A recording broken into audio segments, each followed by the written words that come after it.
tout le monde, c'est reparti pour un tour. Aujourd'hui, on va parler d'une candidate d'American's Got Talent qui est allée assez loin dans la compétition. On est sur de la cartomagie classique, mais vous allez comprendre pourquoi c'est intéressant. Comme d'habitude, le lien du tour est dans la description, je vous encourage à voir la vidéo complète avant de poursuivre plus loin. Maintenant, voici le résumé. D'abord, on a une petite intro à base de cardistry. La cardistry, c'est la manipulation des cartes sans magie, donc des figures purement esthétiques qui nécessitent de la dextérité, et c'est l'une des spécialités d'Anna. Mais entrons dans le vif du sujet. Après avoir montré que les cartes étaient différentes, chaque juré en pioche une. Ils les remettent dans le jeu, sauf Howie, qui la signe. Celle-ci est remise ensuite au milieu du paquet. Successivement, elle retrouve les cartes de Simon, Sophia et Heidi.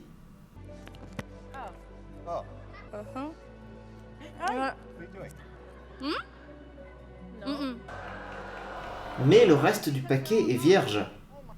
Anna ramène un gâteau qui était sur le côté depuis le début. Le motif Love se révèle en fait être une prédiction des cartes des jurés. Mais ce n'est pas tout, car la carte de Howie est dans le gâteau.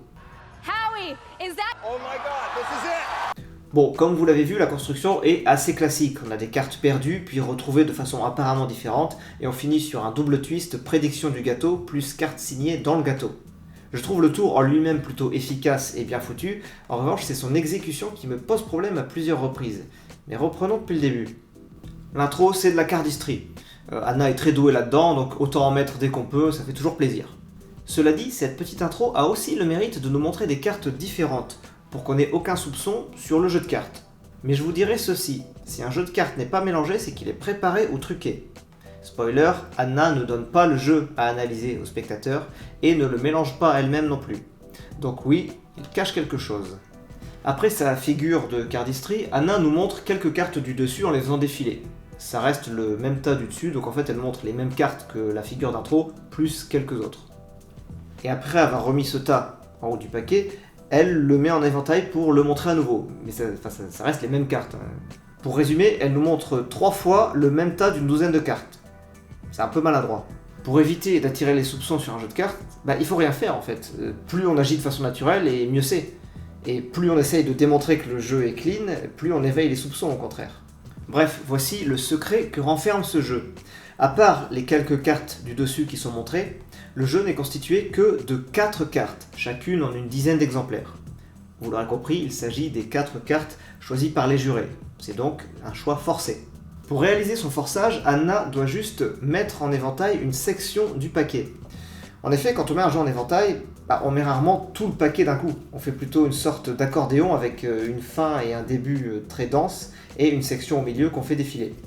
Et bien au début, Anna fait défiler la section qui contient que des 3 de carreau, pour que Simon pioche forcément cette carte.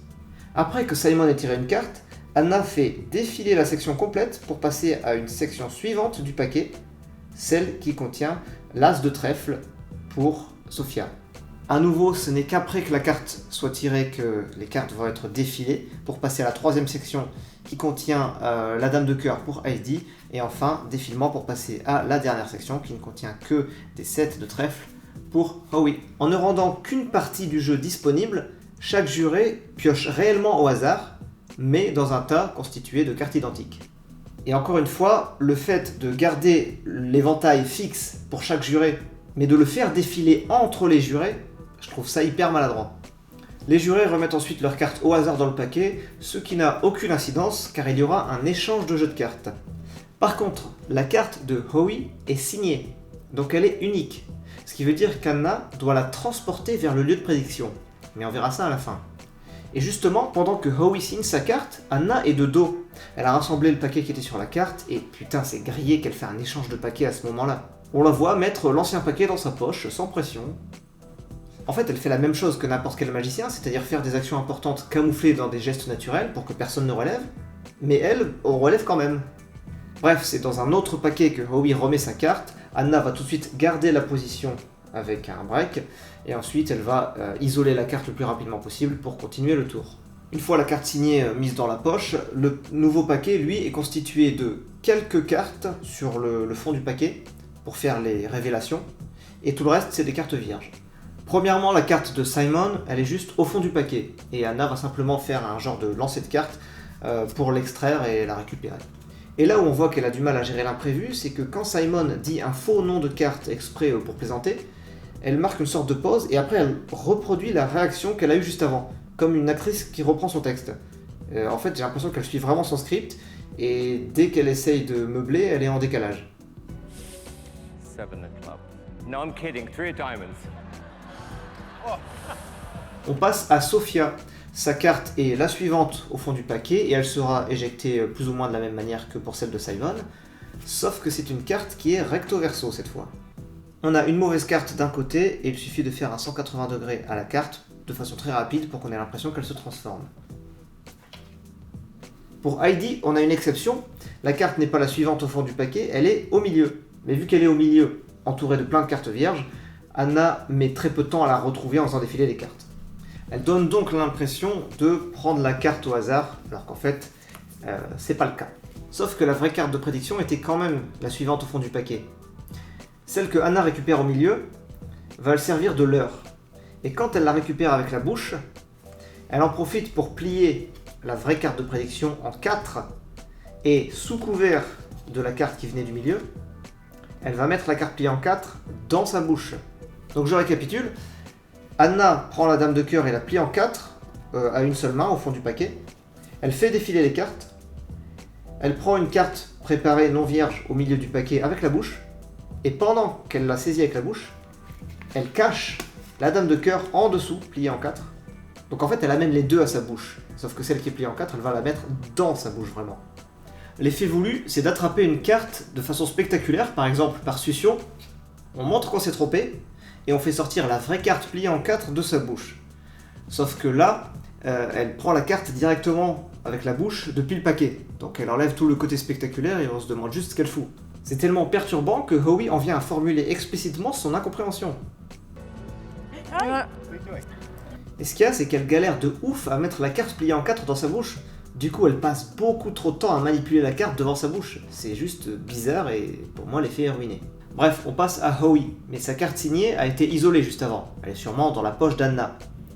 Les cartes des 3 autres jurés ont toutes été sorties du jeu, donc il ne reste plus que les cartes vierges.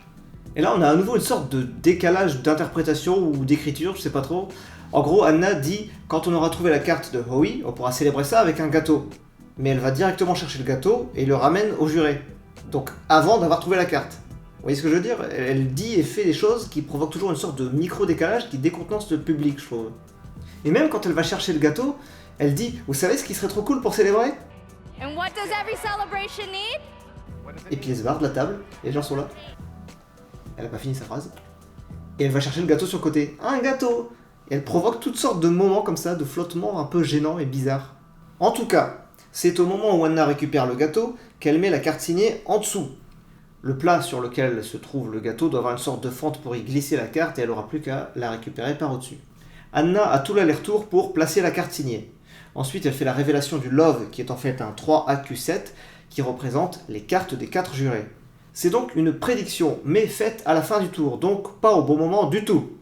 Je pense que le tour aurait eu nettement plus d'impact si le gâteau avait été visible depuis le début, mais un peu en retrait. Pour finir, Anna défonce le gâteau pour aller chercher la carte signée, qui est au fond. Donc vous voyez, le tour en lui-même a une structure simple et efficace, mais c'est la façon dont Anna l'exécute qui est parfois bizarre. Elle fait des moves non expliqués et non justifiables, qui sont longs et nombreux, et ça, normalement, ça passe pas. Là, le jury est particulièrement tolérant. J'ai donc choisi cette vidéo pour illustrer le fait qu'un tour ne se suffit pas à lui-même. La façon dont on l'exécute peut le rendre mieux ou moins bien. Et aussi, le comportement du magicien, en dehors de ce qui est prévu par le tour, est tout aussi important que le reste. Ce qui est très bizarre avec Anna, c'est qu'elle est super douée en cardistry, elle stresse jamais, ça se voit qu'elle est tout le temps cool et détendue, elle interagit avec les gens, mais par contre, elle n'arrive pas du tout à camoufler ses mouvements suspects. Tenez, par exemple, dans son tour qu'elle fait en finale, à un moment donné, elle balance les cartes et fait genre d'attraper un petit tas au vol. Mais on voit le tas préparé dépasser de sa veste, quoi. Dans ce tour, elle utilise aussi des enveloppes doubles, donc c'est des enveloppes à 2 compartiments, mais on n'en voit toujours qu'un seul à la fois. Au début, l'enveloppe est ouverte, tu vois qu'un seul compartiment, tu mets un truc dedans, tu la fermes sans te douter de rien, et quand tu la déchires pour l'ouvrir, c'est le deuxième compartiment qui s'ouvre et le premier reste scellé. C'est pour faire des transformations. Donc en soi, c'est un effet qui est presque automatique et qu'on peut laisser entre les mains du spectateur. Sauf que Anna s'est débrouillée pour mal expliquer la façon d'ouvrir les enveloppes, et 2 jurés sur 4 ouvre le mauvais compartiment. Ma conclusion sur cette magicienne, dextérité 100%, interaction naturelle 80%, camouflage des trucs 20%. Bien sûr, c'est une évaluation totalement arbitraire et qui ne veut pas dire grand chose en soi, mais bon, libre à vous d'en discuter dans les commentaires. En tout cas, elle est nettement plus douée en cardistry qu'en magie, et c'est un peu dommage parce que je crois pas avoir jamais vu de tour entièrement de cardistry dans les émissions Got Talent. Sinon, je vous encourage quand même à aller voir les autres tours d'Anna de Guzman, ils sont quand même très bien, c'est juste que voilà, je relève les défauts parce que c'est ça qui est intéressant en l'occurrence, ça reste une très bonne magicienne bien sûr. J'espère que cette vidéo vous a plu, que vous avez trouvé ça intéressant de relever un peu les erreurs plutôt que de se concentrer sur les effets, ça change un peu. Quel que soit votre avis sur cette vidéo, n'hésitez pas à le partager dans les commentaires, n'hésitez pas à faire circuler la vidéo autour de vous, à vous abonner, à activer la cloche et tout le bordel habituel. Page Facebook, page Twitter, il y a la page Twitch pour les live gaming, Utip n'existe plus, il reste Tipeee pour le soutien financier. D'ailleurs, voici la petite animation habituelle pour remercier les tipeurs.